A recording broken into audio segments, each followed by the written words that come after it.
از صحرا تا کوها دعا برای صلح بود، در هر دل نوری از امید صلح بود.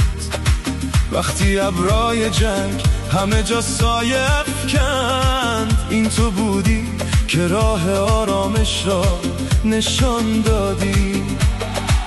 از اسلام آباد نوایی نرم برخاست، گویی مرهمی بر زخما گذاشت. چون برادری دست یاری دادی، پاکستان تو دلها را بردی. پاکستان از دل تشکر چراغ صلح را روشن کردی.